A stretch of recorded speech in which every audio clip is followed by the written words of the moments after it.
Découvrez le récit poignant de Pasco Vainqueur, un individu au parcours exceptionnel qui incarne la puissance de la détermination et de la foi en soi.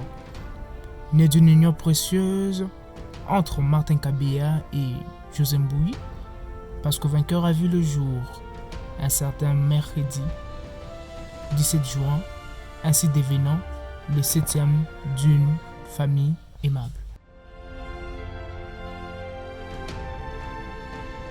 Surnommé Pasco Vainqueur, de son vrai nom Plamedi Mbouyi Kabea, s'est toujours considéré comme un rêveur en quête de victoire. Sa motivation inébranlable et sa détermination sans faille l'ont guidé vers la personne qu'il est aujourd'hui et qu'il sera demain. Son histoire singulière, née d'une naissance unique et spéciale, révèle d'une destinée hors du commun. À ce qui concerne la naissance de Pasco Vainqueur, moi je l'appelle souvent Boy. C'est un monsieur très bien. C'est parmi les personnes qu'on nous expliquait chez nous par notre mère. Il est venu au monde quand maman était encore dans l'état de jeûne. C'est-à-dire, vous comprenez que c'est une personne qui incarne l'étoile, c'est une personne qui incarne la grandeur. C'est-à-dire, c'est un monsieur qui est doux, un monsieur excellent, un monsieur qui a le leadership, un monsieur qui est créatif, voilà. À travers le témoignage de ceux qui ont croisé son chemin, nous découvrons un individu inspirant et résilient. Parce que c'est défini comme une source de motivation pour tous ceux qu'il rencontre, où il affirme à chaque fois qu'un gagnant est un rêveur, une inspiration de son passage jusqu'à présent. J'ai connu Pasco Vainqueur en 3e secondaire à Sainte-Hélène. Oui, je l'ai connu depuis la 4e à Sainte-Hélène. Pasco qui est mon grand frère, c'est un provocateur premièrement. Bon, moi je vais essayer de décrire Pasco un peu plus vite. Pasco, je vais dire, c'est un frère, c'est un petit frère avec qui on a vraiment grandi ensemble. Déjà dès le départ, nos parents ce sont des amis. On a vraiment grandi avec eux, on a eu à passer beaucoup du temps ensemble. Je sais que c'est un designer professionnel. Mon impression quand je l'avais vu pour la première fois, déjà que il n'était pas de mon option, mais je les voyais quand on étudiait les cours d'ensemble. Je le trouvais un peu orgueilleux. C'est un patron, il est trop déterminé dans ce qu'il fait. Quand on dit qu'il doit faire quelque chose, il doit réellement le réaliser. Il aime bien animer, il aime aussi provoquer les autres. Ça nous détend un peu. Bien sûr que ça peut énerver, mais on s'habitue déjà à ça et on trouve que c'est un grand frère très bien. Pour la première fois, je l'ai croisé, c'était à l'école, en 4e année primaire. Pour la première fois, c'était vraiment inconnu, on ne s'était pas encore très familiarisé. Il était un peu loin de moi, mais jusque-là, quand même, nous sommes rapprochés. Il est devenu quelqu'un de très proche. Au début, j'avais cru qu'il était orgueilleux, mais j'ai essayé de me rapprocher de lui et j'ai pu voir que c'était une très bonne personne. Et tout ce que moi je sais, c'est que c'est vraiment quelqu'un de très bien et c'est vraiment un jeune courageux. Pour moi, je dirais c'est un modèle pour moi d'abord premièrement. Bon, je dirais pas trop parce que j'avais jamais vu ses œuvres. Mais pour la première fois dont j'avais vu ses œuvres, waouh, j'étais vraiment satisfait de cela. Quand bien même c'était pas moi qui étais sur la photo, mais lorsque j'avais vu seulement ses œuvres, j'étais convaincu de son travail. Un capitaine qui connaît s'imposer dans les domaines que j'ai évolué, par exemple dans la photographie. Moi personnellement, je me disais qu'il s'embrouillait. Je ne pouvais même pas imaginer qu'un jour il pouvait devenir ce qu'il est aujourd'hui. Il est encore en train de tourner autour de sa carrière. C'est un peu ce que je connais de Pasco. Il a fait l'auto-formation, donc il n'a pas pris le temps de se faire apprendre, mais il a pris le temps de lire, d'aller sur YouTube, d'aller sur des pages où il pouvait apprendre quelque chose de bien. Et j'étais vraiment aussi très très très contente de voir cette excellence en lui. Ce qui m'a marqué le plus chez lui, d'abord, il incarne une bonne personnalité. Et c'est un homme bien, un homme de caractère. Il est courtois, il est très poli, il est très gentil. C'est sa manière de faire des choses, de créer, d'inventer en fait. C'est un homme qui a beaucoup de courage et qui s'investit dans beaucoup. Il est généreux. C'est aussi une personne qui est un peu spirituelle. Donc, quand il s'agit de la prière, il est là. C'est un type qui est compréhensible. Quelqu'un qui sait comprendre les gens.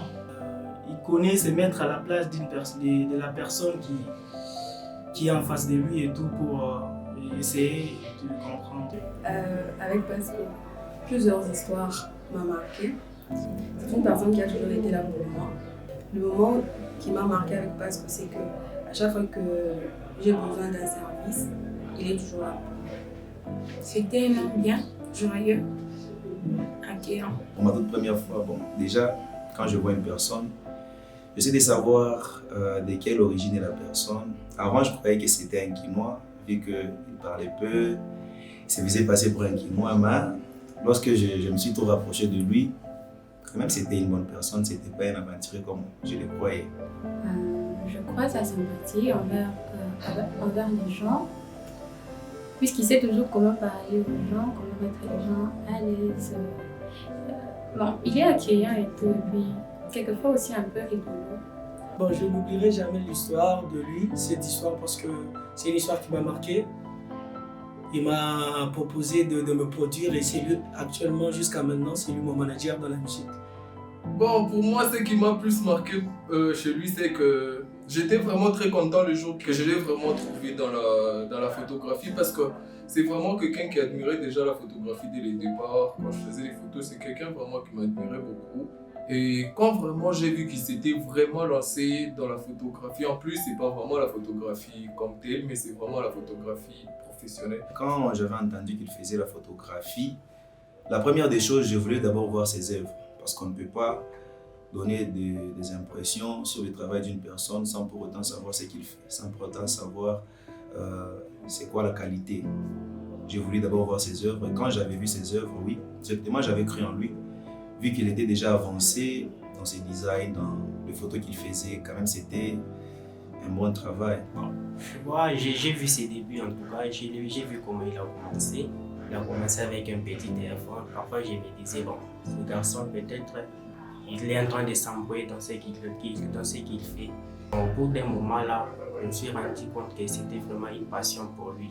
Il est tellement amoureux de ce qu'il fait, c'est un amoureux de la photographie. Donc au-dedans de lui, c'est un type qui bosse trop, qui travaille, donc quand il a une vision et tout, il faut que ça se réalise. Moi déjà que j'ai trouvé qu'il était talentueux, moi je ne savais pas personnellement qu'il travaillait aussi dans la photographie.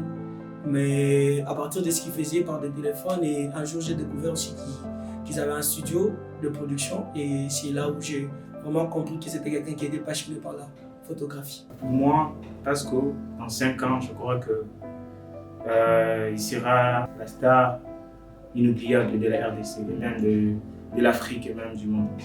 Donc dans 5 ans, je m'imagine déjà, il y aura plus loin.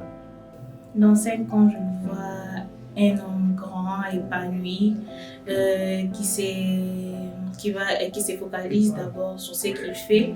Et moi, je crois juste qu'il aura un bel avenir. Un petit conseil, bon, qu'il arrête un peu les trucs la louche. Les trucs la louche. Il sait lui-même et tout. Il faut qu'il travaille dur et qu'il ne puisse pas entamer des chemins là un peu bizarres. Quand je parle des chemins bizarres, c'est des chemins là pour aller toucher des fétiches pour être quelqu'un dans la vie, c'est pas bien. J'imagine que ça sera un grand homme. Parce que c'est quelqu'un qui se donne, qui met du sérieux dans ce qu'il est en train de faire dans la photographie et tout ce qu'il est en train de faire pendant ces temps. Vu sa façon de faire les choses, j'imagine qu'il sera quelqu'un de grand dans le milieu où il passera partout, il sera. Bon, dans 5 ans, je sais que ça ne sera pas facile, bien sûr. Je sais que c'est pas vraiment aussi du tout difficile, mais moi je les vois au-delà. Hein. Je les vois au-delà parce que je sais qu'il n'a pas beaucoup de temps dans la vie professionnelle et moi je vois qu'il avance très bien. Je les vois déjà au-delà. Dans 5 ans, il sera vraiment très grand, très grand.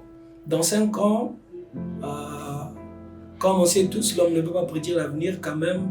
Je peux dire ce que moi je suis en train de voir en lui. C'est que même dans 5 ans, on reviendra sur cette vidéo. Ça sera déjà un grand homme.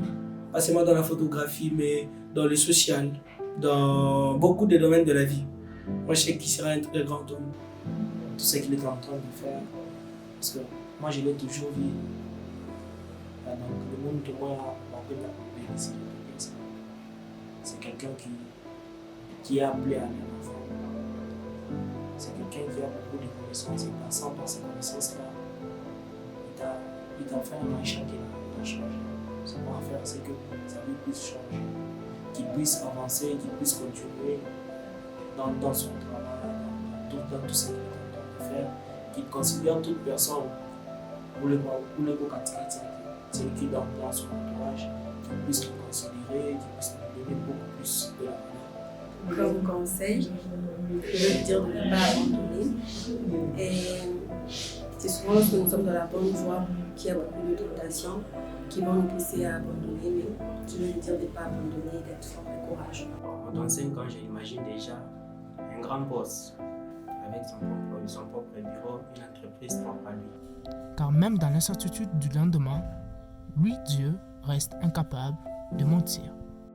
En tout cas, dans 5 ans, on va vraiment l'oublier. On va vraiment l'oublier parce que chaque jour qu'il passe, il bosse dur, il travaille durement. Des fois, je le trouve dans sa chambre en train de travailler, il ne dort pas. Donc, sûrement pour une personne qui travaille, pour une personne qui se donne à une chose et puis il a la passion, il a l'amour de la chose qu'il est en train de faire. Donc, sûrement dans 5 ans, on va dire que c'est un autre passeport. Ce n'est pas le nom qu'on va lui donner, mais tout le monde sera vraiment étonné dans 5 ans.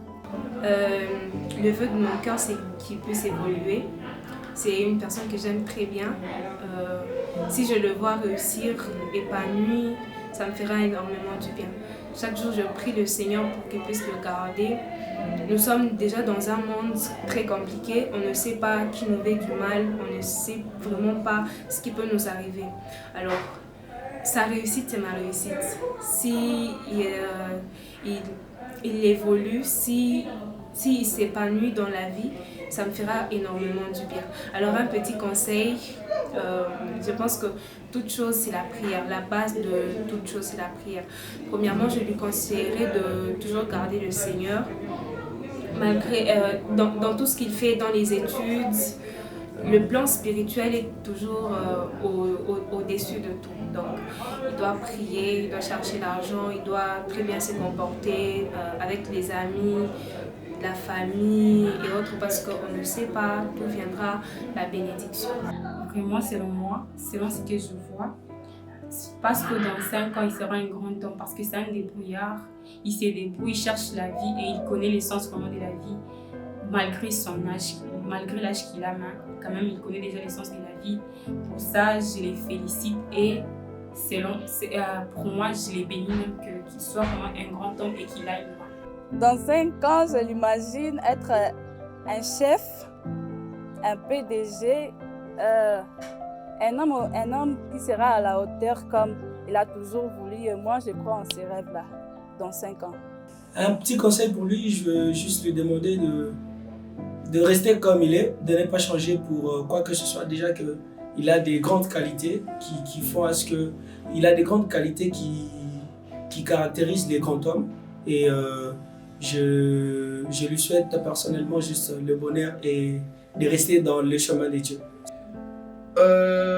C'est que moi je peux le donner, ce que je peux donner comme conseil, c'est que je vais juste lui demander de beaucoup travailler, de se donner des disciplines et surtout de mettre Dieu devant, parce que je sais déjà que c'est quelqu'un qui sert Dieu. Et de beaucoup travailler, et il sera un grand vraiment et on parlera de lui. 5 ans devant, je m'imagine quel homme sera Pasco vainqueur. il sera une grande personnalité. Moi, je peux dire qu'il sera égal aux personnes qu'il est en train d'envier aujourd'hui. Parce qu'il a la grandeur en lui, il a l'excellence, il a le leadership. C'est-à-dire, c'est une personne que Dieu va élever. Le temps nous dira plus parce que c'est une personne qui crée à tout moment. Il crée à tout moment. Son histoire, jalonnée de rencontres significatives et de moments clés, reflète sa croyance à un destin tracé par Dieu. Parce que saisit chaque opportunité comme une étape vers un avenir prometteur, unique et empreint d'une histoire captivante à raconter. Ainsi plongé dans les récits fascinants de Pasco Vainqueur, nous trouvons un témoignage édifiant sur la force intérieure et la volonté de surmonter les obstacles pour atteindre ses rêves. Ainsi, nous voilà à la fin de notre documentaire Speak Testify. Je tiens à vous exprimer ma plus sincère gratitude pour votre encouragement exceptionnel que vous m'aviez apporté durant ce projet. Je suis extrêmement reconnaissant. Merci à ma famille, à mes amis, mes connaissances et tout celui qui sera édifié à travers ces documentaires.